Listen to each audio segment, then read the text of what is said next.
Hello everyone. Today we will try to understand the different levels of perceptions of a situation and any issue. You should always be open, flexible, and transparent. A communication perspective focuses on the way in which our shared meanings and practices are constituted through language and symbols. The construction of message and their dissemination through media, organization, and society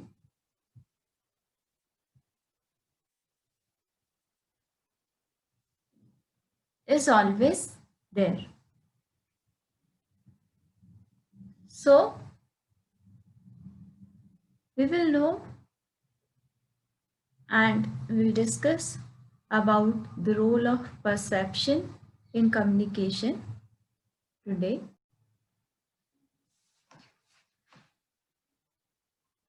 Each and everyone has their own perspective in communication.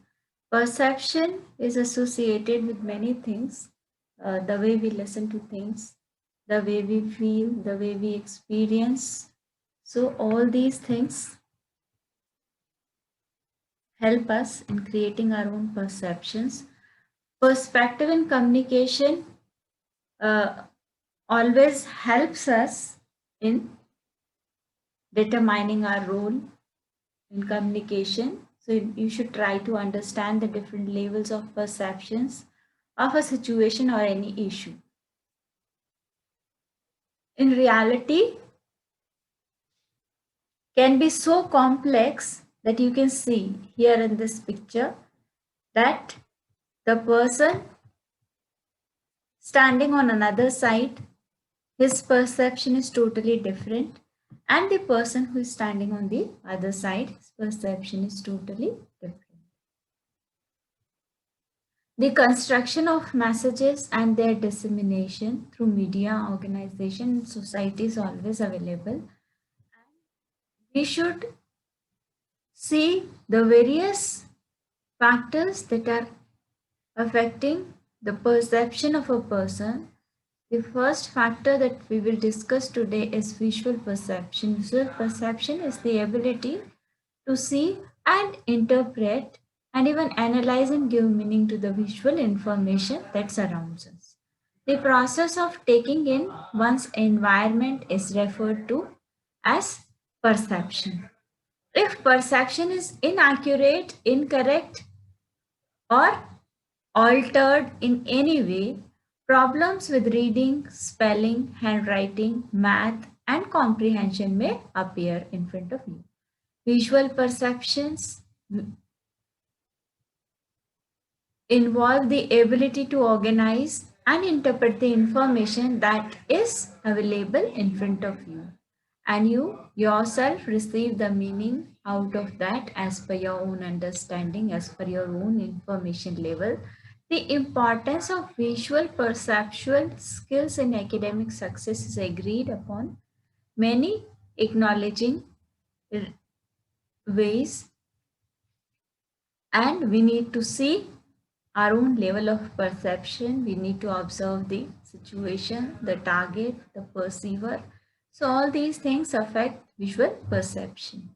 So the time, work setting, social setting, the size, intensity, and background of the particular thing that we are perceiving, how novel it is, proximity, motion. These are also the factors that affect the visual perception of a particular object or particular thing or any incident or any idea, whatever it may be. Our own perception may be different from the perception of the other people. So it depends on the perceiver that what sort of attitude, motives, interest, experience, and expectations are projected by that particular person. Visual perceptual skills include several key component areas.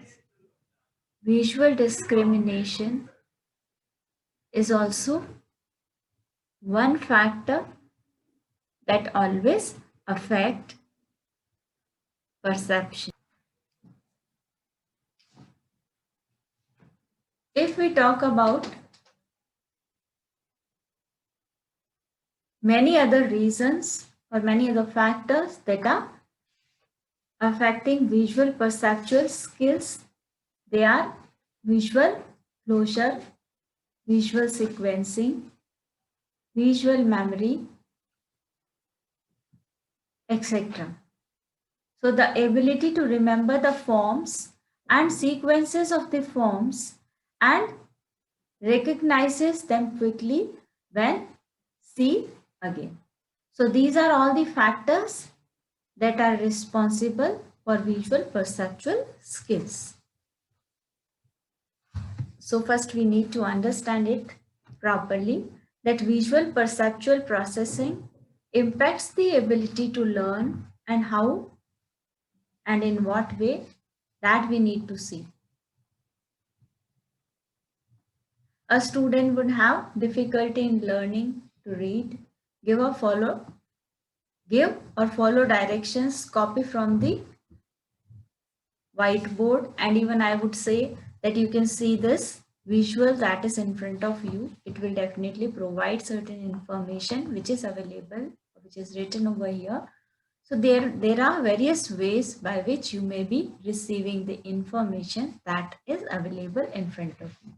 Out of them, one point is that I am elaborating the things. Apart from that, you yourself are receiving the messages, receiving the meanings as per your own perception level.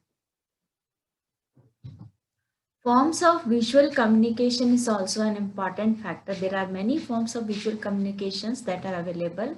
And if we wish to choose a proper form of visual communication, we need to think about the background of the audience to whom we are conversing and the communication purpose, the nature of the statistics, and many other factors that are affecting visual communication. So you need to see some of the commonly used visual communication presentation forms, and accordingly you can proceed further. So good visuals are always helpful. They convey the message. Visual communication form, public signs are also the visual communication forms. There are many forms of visual communications which may appear in our day-to-day life in front of us. Out of them, we'll discuss about one, that is public signs. You may be observing these types of signs wherever you may move in your life. A sign is a mark or a shape that always has a particular meaning. For example, in mathematics or music, you see many public signs, and on the road signs also there are many signs that may convey many messages to you. They play an important role in our daily life. Their advantages lie in the cross-cultural communication, which is not limited by language barriers. You can see here some examples also. Here, if you see the cross, that means no stopping, no entry, or many other informations as per the requirement may be conveyed. Even you may see sometime on the road this sign that the 50 minimum speed. So you need to follow those instructions that are projected on the public places. So once if you can see, if you can understand, if you cannot, even then you can read whatever is written, the information that is provided along with those symbols. So visuals have their own impact in a life. Visual communication form, in visual communication forms, you may also receive some visual symbols.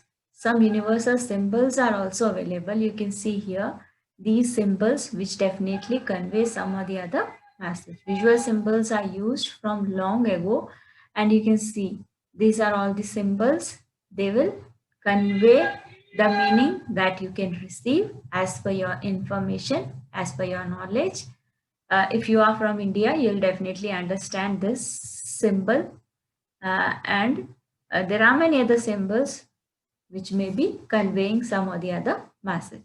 So as per your knowledge, as per your information, you can always infer some meaning out of those visual symbols. that are associated, the meanings that are associated with those symbols. Visual communication is really essential, and we can see here some important factors such as visual communication charts and graphs. In this form, it is very perfect way of conveying data analysis. It includes many types of charts, bar graphs, pie charts, tabulation, and many other forms, many other figures, which will convey the message effectively. You can combine them together. You can see here some examples also in the picture, that visual communication table is available. Visual communication maps are also available. Visual communication through other sort of diagrams and even some pie charts. Some other figures are also available, such as these figures, which are also conveying the message that we wish to convey or we wish to receive from certain piece of information.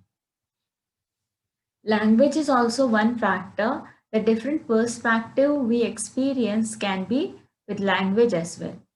How many times you received an email that seemed to have a certain tone to it? So you may see that each and every one may receive different message as per their own requirement. So the perception of tone colored the way that you might have responded. The same words can have very different meaning depending on how we interpret them. So it depends upon person to whom we are conveying, to whom or who is receiving that particular message. So as per their own interpretation, they will receive the message. So as this is called the perception of a person.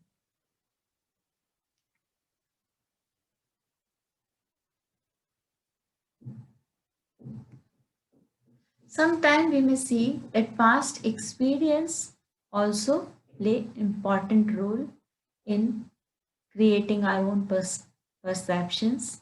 So you can see, if you look into the glass, reflection or past experience as a key to the future. You can see if your past experiences are good, you'll definitely proceed further as per your own experiences. If your past experiences are not good, then you may proceed as per those perceptions that you may have created by those past experiences.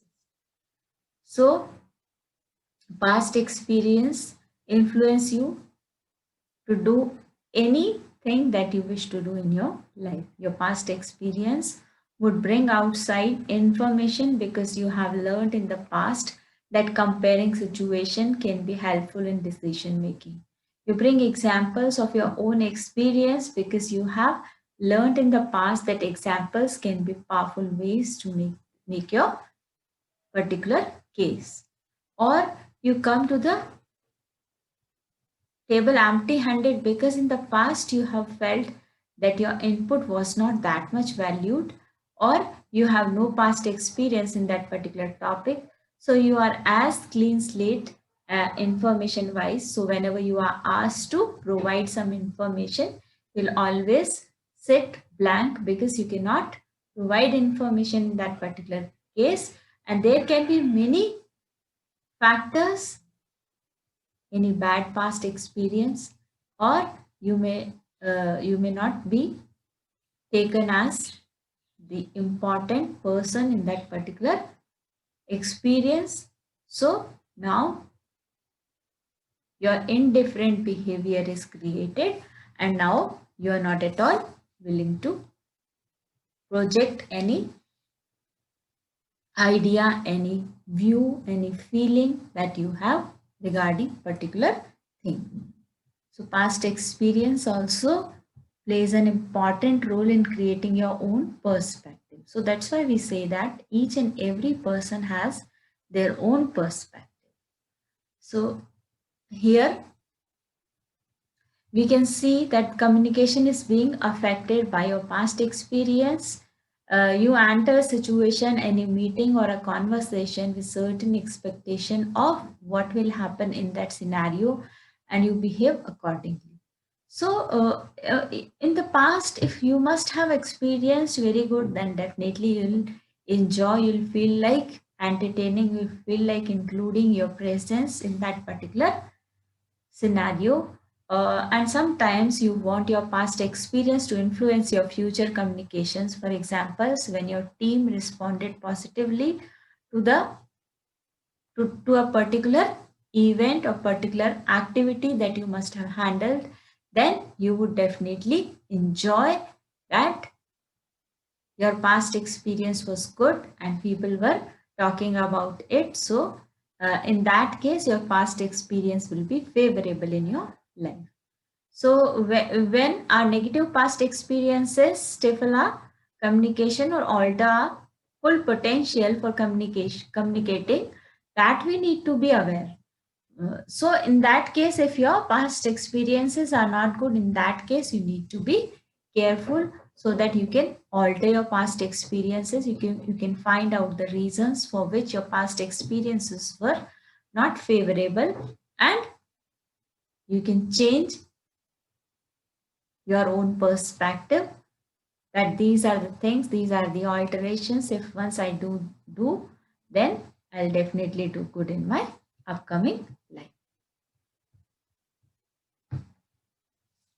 Now, here we will talk about prejudice. Prejudice is also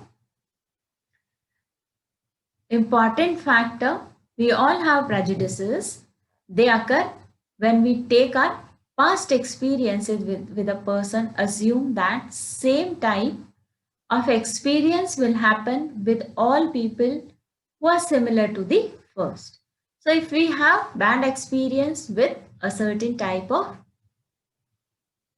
or a certain type of environment or a particular person, so in the same or similar environment and the similar person, we may also have prejudice that we will have the same experience that we already had in the past.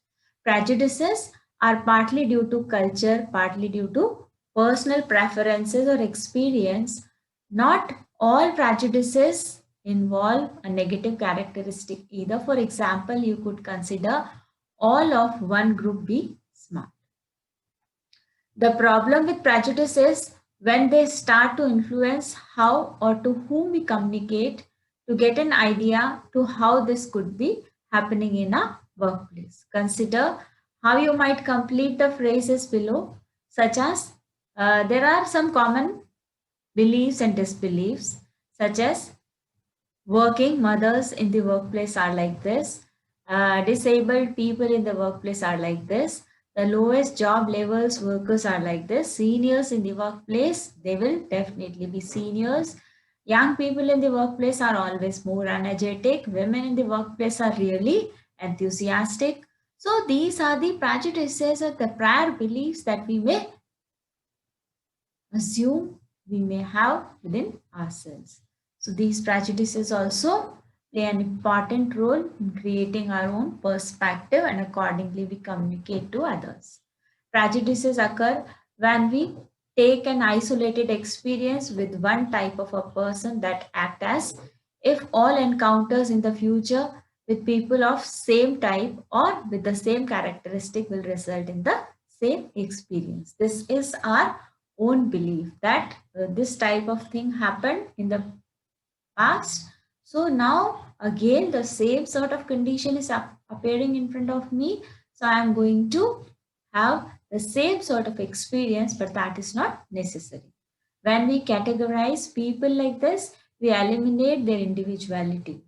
If you are communicating to a person through a perceived prejudice or stereotype, at the very least, you are greatly limiting the chances of your communication being successful or producing the desirable result. At the most, you are alienating on insulting someone with whom you are trying to build a working relationship. So, prior, you should never make any belief about someone with whom you never had any sort of experience, because each and every person is a different individual and they may have different individualities. So accordingly, they must be behaved. They should not be blamed because you had a bad experience in the same sort of condition. So now the person who is coming in the similar sort of condition is to be blamed. So your goal should be to see each person as an individual that is a separate from any preconceived notions. So you should never prepare any preconceived notions about someone you might have about them because of many other information that you may have collected regarding that person. It takes practice, but won't you need not to proceed further with these types of proceedings. And you should always alter and you should always avoid the prejudices or the prior beliefs that you must have created about someone. Feelings also play an important role. You can see if a person is angry, afraid, sick, amused, bored, anxious, confident, miserable, jealous, stupid, confused, curious, happy, hot, surprised, loving, cool, suspicious, etc. So, this area of influence, there are actually two ways in which your feelings can influence your communication with another person. The firstly, simply refer to the way that you feel on a given day. If you feel well, you'll communicate in a way, and if you feel ill, you'll communicate in another way. Since your well-being fluctuates, it makes sense that the way you communicate will change somewhat with how well you are feeling. If you find yourself experiencing difficulty in communicating due to illness or any other physical stressor, recognize and acknowledge it.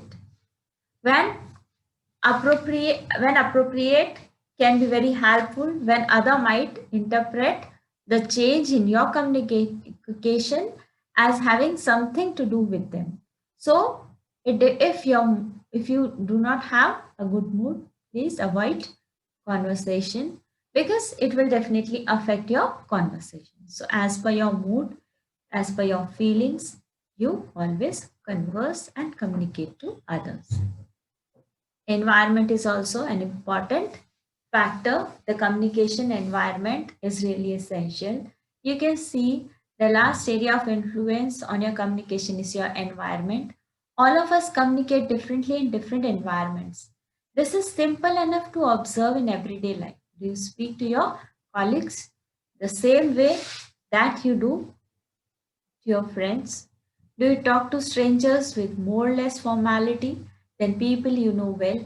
Do you talk to your subordinates the same way when your own business in there as you do when she is not there? So as you go through your work day, notice how and where you are different or as per the change in the environment, your communication is changing. If you are in a formal environment, your communication becomes formal. If you are in a friendly environment, your communication becomes friendly. If you are in a relation, the communication becomes different. So, environment essentially plays important role in communication. So, these are all the factors that affect our perspective. There are a multitude of other factors that can affect our perspective, thereby affecting how we communicate with other persons. Some of these factors come from our past experiences, prejudices, feelings, environment, etc. that we had already discussed. Some of these will be discussed in detail in the upcoming sessions. What are the other factors that affect our perspective in communication? So in the upcoming session, we will be discussing in detail about the role of perspective in communication.